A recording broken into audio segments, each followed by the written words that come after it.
Olá, meus caros, bem-vindos aqui de volta ao nosso canal. Na última aula a gente parou quando eu ia começar a falar para vocês das câmeras de gás. Existiam dois tipos de câmera de gás, essa era uma delas. Essa câmera de gás era como se fosse uma câmera de gás móvel. Ela geralmente era acoplada na carroceria de caminhões. Esse cano aqui era ligado muitas das vezes ao cano de descarga do carro, que sai monóxido de carbono, e as pessoas eram colocadas aqui dentro e morriam ainda mesmo antes no transporte. É logicamente que as pessoas, quando entravam dentro desses caminhões, não sabiam que estavam entrando dentro de uma câmara de gás, só se davam conta durante o processo, quando começavam a se sufocar. Então essa era uma das formas da câmara de gás, mas a câmara de gás comum, aquela que mais exterminou pessoas nos campos de concentração, tem essa estrutura que vocês estão vendo. De um lado, o lugar para onde as pessoas entravam eram colocadas dentro dessa câmara de gás. A gente tem a estrutura de uma câmara fechada, como se fosse um quarto fechado. Aqui embaixo a gente tem a estrutura onde era liberado, onde era colocado esse gás químico associado ao monóxido de carbono, que entrava então e sufocava, matava essas pessoas dentro dessa câmara. E do outro lado tinha uma porta por onde eram retiradas essas pessoas para serem levadas para serem incineradas ou para serem levadas para as valas comuns. Não vou parar muito nessas imagens porque são imagens muito chocantes.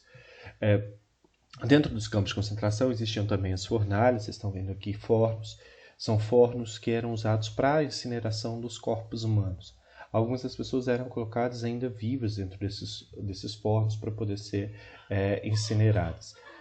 Aqui a gente tem uma bandeira com a estrela do Davi posta. O forno por dentro. Desculpa. No final da guerra foi muito comum os corpos serem abandonados ao longo da estrada, porque já se previa que os crimes de guerra aconteceriam. Então, no final da Segunda Guerra Mundial, já em 1945, já próximo ali a maio de 45, quando essa guerra já estava conhecendo seu fim, foi muito comum a abertura desses campos de concentração e você permitir que essas pessoas fugissem. Só que elas tinham que fugir de dentro do Estado mesmo, porque muitas das pessoas comungavam com esse discurso nazista. Então muitas fugiam, seguiam as linhas de trem, mas como estavam muito fracas, não conseguiam ir adiante e iam morrendo pelo caminho. Foi muito comum também no final da Primeira Guerra os alemães matarem essas pessoas e irem jogando as pessoas pelo caminho, irem jogando fora, como se fosse lixo que estava sendo jogado. Eu preciso dizer para vocês que os campos de concentração eles não existiram só na Alemanha, eles existiram em vários países do mundo, existiram em outros regimes, a gente consegue encontrar campos de concentração no Japão, existiram campos de concentração um pouco parecidos dentro da União Soviética. Então era uma estrutura, era uma forma de exploração do trabalho e ao mesmo tempo de extermínio da sociedade que se tornou comum nessa época na vida. Aqui, uma pessoa sendo incinerada, várias pessoas mortas, um agente do Estado está provavelmente procurando alguém entre os mortos, e a foto de uma vala comum, onde essas pessoas eram jogadas depois, jogava-se terra em cima. Fim da guerra. Essa guerra ela termina em maio de 45 no contexto europeu, com a vitória dos aliados, mas ela permanece no Oriente, com o Japão insistindo na guerra, nas conquistas nos territórios japoneses e tal. E há a questão da tentativa de revanche dos americanos ao ataque de Pearl Harbor e as ações dos japoneses no contexto da guerra. Então, os norte-americanos resolveram testar uma arma que vinha sendo pensada e trabalhada ao longo da guerra, que era a bomba atômica. Então, aqui vocês estão vendo uma representação, uma foto do que seria essa bomba atômica. Ela foi colocada em aviões e dois aviões sobrevoaram duas cidades japonesas e jogaram essa bomba sobre a cidade de Hiroshima e sobre a cidade de Nagasaki. E a bomba atômica ela gera uma destruição que ela é uma destruição não só momentânea, mas ela é uma destruição que ela se arrasta durante o tempo. Momentaneamente ela ela primeiro implode, depois ela faz um processo de explosão que, num raio de determinados quilômetros, ela vai liquidando com tudo, e é assim, liquidando mesmo, queimando tudo o que tem pelo seu caminho. E durante muito tempo depois, aquele território ele fica um território praticamente inabitável, porque a radiação, a química que fica, ela gera consequências para o corpo humano, consequências para a saúde humana, câncer, crianças que nascem encéfalas. Então, até hoje, nas regiões de Hiroshima e Nagasaki, não se produz determinado tipo de alimento, não se consome determinado tipo de alimento produzido na região, porque isso pode ter consequências no corpo humano. Então repare que a destruição ela não está posta só de um lado da guerra, ela está posta dos dois. Porque as bombas de Hiroshima e Nagasaki, embora tenham feito com que o Japão saísse da guerra e parasse o seu enfrentamento, elas atingiram principalmente civis. Pessoas que não tinham nada a ver com a guerra. Crianças, jovens, mulheres, famílias. Destruiu a cidade inteira. Então é muito complicado. Aqui vocês estão vendo a foto de uma enfermeira que sofreu com queimaduras pelo seu corpo como um todo por conta da bomba de Hiroshima. Crianças que foram mortas nos campos de batalha e como ficaram as cidades de Hiroshima, foto de Hiroshima e Nagasaki. As bombas atômicas sobre Hiroshima e Nagasaki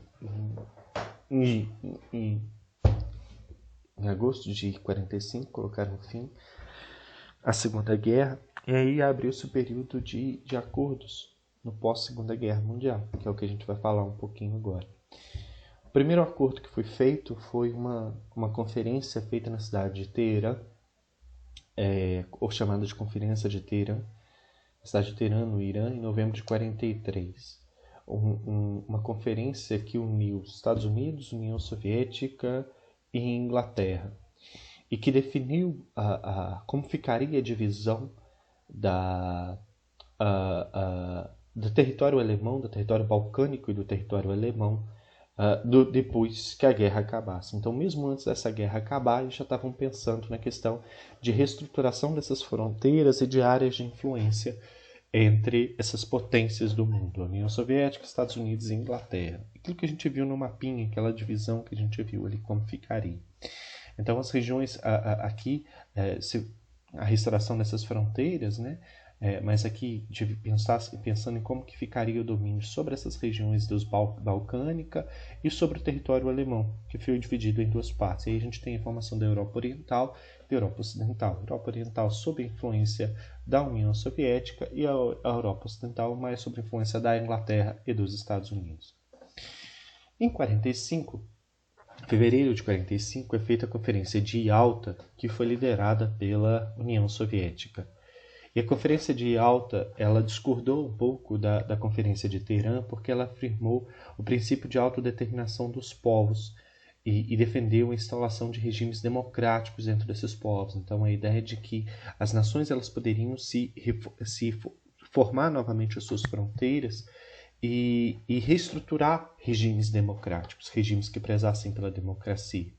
E aí, nesse sentido, os dois únicos países que perderiam a sua autonomia política seriam a Alemanha e a Áustria, porque foram compreendidas como estados que ocasionaram a Segunda Guerra Mundial e ocasionaram todas as questões que permaneceram. Então, a Alemanha e a Áustria perderiam a sua autonomia e seriam divididas em zonas de ocupação comandadas por esses estados que estavam discutindo essa diferença, essa interferência. Decidiu-se também pela influência da Rússia, da União Soviética, sobre os países da região balcânica, exceto da Grécia e da Turquia, que ficariam independentes dessa influência soviética sobre a região balcânica.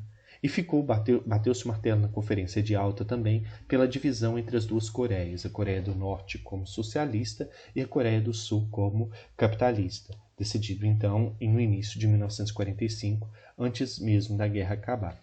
A grande conferência que põe fim na Segunda Guerra Mundial e que estabelece os acordos no pós-Segunda Guerra Mundial é a Conferência de Potsdam, ocorrida aí 2 meses depois do fim da guerra dentro da Europa e anos antes de se ter, um mês antes de se ter, a gente vivenciar as bombas de Hiroshima e Nagasaki. Então ela ocorreu no meio, entre o fim da Segunda Guerra na Europa e o fim da Segunda Guerra na Ásia. Ela foi ocorrida então entre julho e agosto e ela determinou de imediato a destruição de todos os símbolos e livros nazistas. Então, a ideia de que a suástica, que todos os símbolos relacionados a esse regime representavam um atentado contra a humanidade. Então, proibiu-se naquele momento a publicação e a divulgação desse material. Isso é uma questão que hoje ela é pensada por muitos sociólogos e cientistas políticos.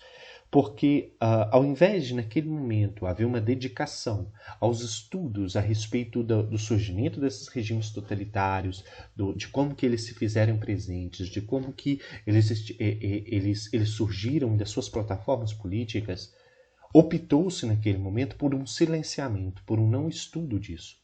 E muitos cientistas políticos e sociólogos, historiadores hoje afirmam que esse é um dos motivos de ter permanecido no mundo um discurso que se chama de neonazismo, mas que não seria um neonazismo, mas seria uma continuidade do discurso nazista. Porque pensou-se muito no Holocausto, nas consequências, pensou-se em silenciar esse discurso, mas não pensou-se em entender como que esse discurso ele emergiu e como que esse discurso continuava dentro desses estados.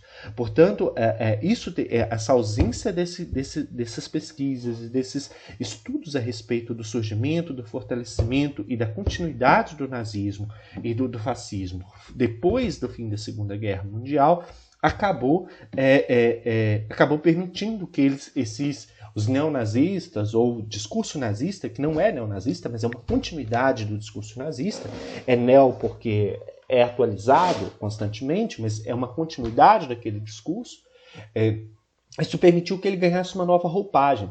Então, muitas pessoas que eram tendentes ao nazismo e ao fascismo, a partir de 1945, começaram a dizer, não, eu não sou nazista. O meu discurso está próximo à Igreja Católica, o meu discurso está próximo ao conservadorismo, o meu discurso não tem nada de fascista, de nazista. Então, essas pessoas começaram a negar que eram nazistas, mas na prática continuavam tendo as mesmas ideias, as mesmas reflexões, ideias e reflexões que estão aí até os dias de hoje. Mas essas pessoas continuam recusando essa associação, porque publicamente ela passou a ser condenada. Em 1945, dentro da Conferência de Potsdam, a gente tem também a criação da ONU, que já tinha sido projetada na Conferência de Yalta, mas ela só é referendada, criada de fato, na Conferência de Potsdam em 1945. Que a ONU substituiria a Liga das Nações e seria responsável por agir para poder evitar que novos conflitos, como a Segunda Guerra Mundial e a Primeira, ocorressem no mundo como um todo. Então ela seria uma agência reguladora dessas relações entre esses países. E foi muito mais atuante, tem sido muito mais atuante do que foi a Liga das Nações. Os territórios alemães, da Alemanha e da Áustria, foram fragmentados em 4 zonas de ocupação. Parte foi ocupada pelos franceses, parte pelos britânicos, parte pelos estadunidenses e parte pelos soviéticos. No final, a gente tem a criação do Muro de Berlim, que dividiu a Alemanha em 2 partes. A parte oriental soviética e a parte ocidental ligada à Inglaterra, França, os Estados Unidos e capitalista. Foi criado também em 1945 o Tribunal de Nuremberg, que era responsável por julgar os crimes cometidos na Segunda Guerra Mundial. Muitas pessoas não foram julgadas pelos crimes humanitários que cometeram, porque fugiram, conseguiram adotar outras identidades e viver em outros países.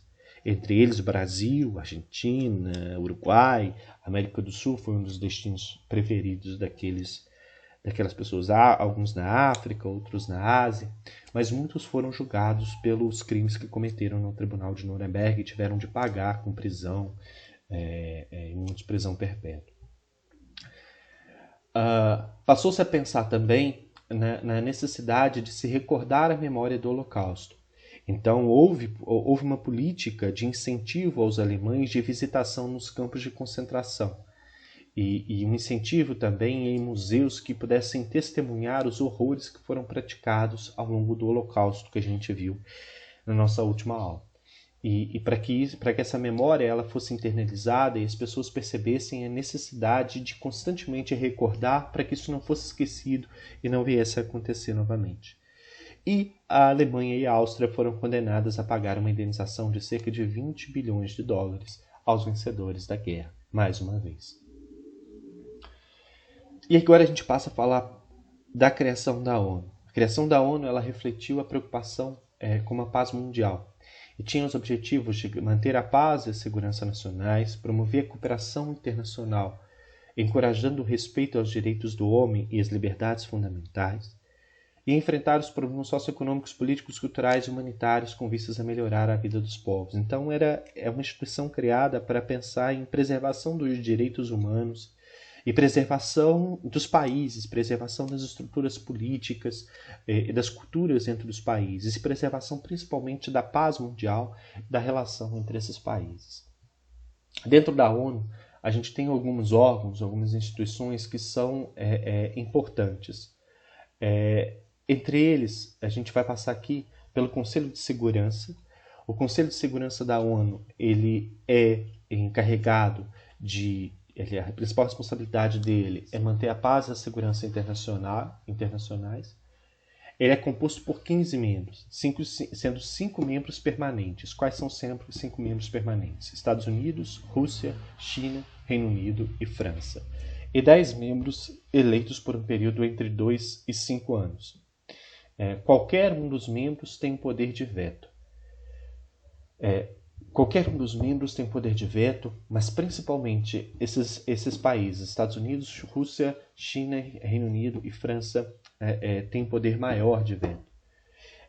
Caso a decisão do Conselho não seja acatada, ele pode enviar uma missão de paz. Então, se a decisão daquele Conselho não for acatada por um país, a decisão, olha, vamos parar com a guerra em tal lugar.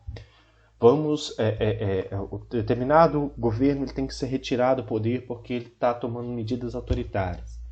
Se essas decisões do Conselho de Segurança da ONU não forem acatadas pelo Estado, a ONU ela tem o direito de enviar uma missão de paz, que é chamada dos capacetes azuis, para ajudar aquela sociedade a resistir a um determinado movimento. O Brasil teve assento no Conselho de Segurança algumas vezes. Mas recentemente, nos últimos, até o 2030, isso não será possível porque o Brasil não se candidatou a esses assentos. Além disso, a gente tem a Assembleia Geral da ONU, que é formada e todo ano alguns países, e o Brasil é um deles, fazem discursos de abertura dessa Assembleia Geral, que é formada por todos os países que são membros da ONU, ou seja, 193 países. E tem por função debater os principais assuntos relacionados à segurança, à paz, à justiça e ao bem-estar dos povos como um todo. Todo ano, quando a gente tem a abertura da Assembleia Geral da ONU, isso fica evidente porque sai em todos os jornais, o Brasil discursa, e a gente tem as principais questões mundiais relacionadas ao meio ambiente, a questão dos direitos humanos, a questão do desenvolvimento econômico, tudo isso é debatido na Assembleia Geral da ONU. E tem um secretariado, que tem a função de administrar a ONU de fato. Que a gente tem o secretário-geral da ONU, eu não me recordo quem é nesse momento, até porque essa aula está meio hard para mim aqui. E esse secretário ele não é eleito, ele é indicado pelo Conselho de Segurança.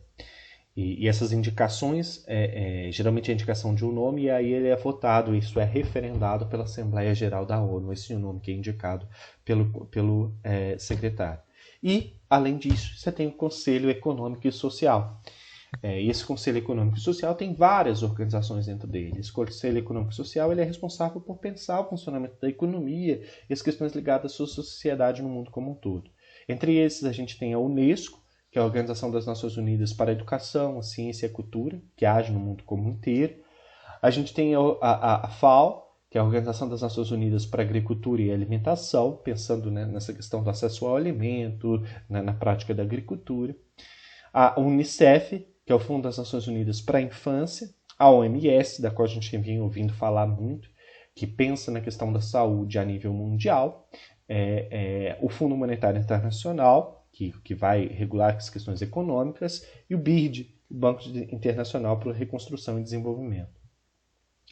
O Tribunal de Nuremberg ele sentenciou cerca de 21 líderes nazistas entre 1945 e 1946, e depois ele conheceu o seu fim.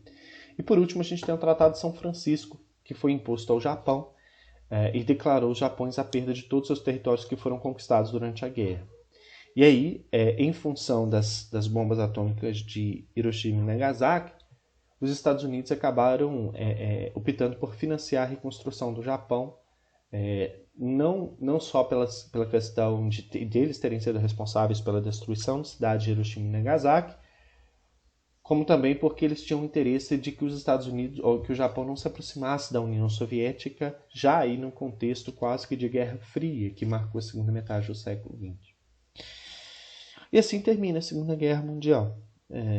Meus queridos, assim, estou muito... assim, nunca fiquei tão abalado gravando uma aula sobre Segunda Guerra e Holocausto. Estou extenuado aqui, eu gravei as duas últimas aulas da sequência.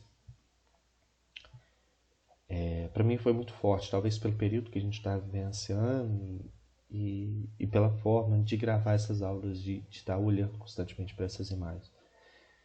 Então peço desculpas a vocês pela fala engasgada, pelas próprias imagens que foram transmitidas, mas eu acho que isso é necessário, tá bom? Agradeço a vocês a atenção. Semana que vem vocês têm uma semana de provas. Façam essas provas com carinho, com dedicação. E não se esqueçam de descansar também, tá? Isso é fundamental, tá bom? Obrigado, boas provas, boa semana. E depois dessa semana de provas a gente se encontra novamente. Tchau, tchau.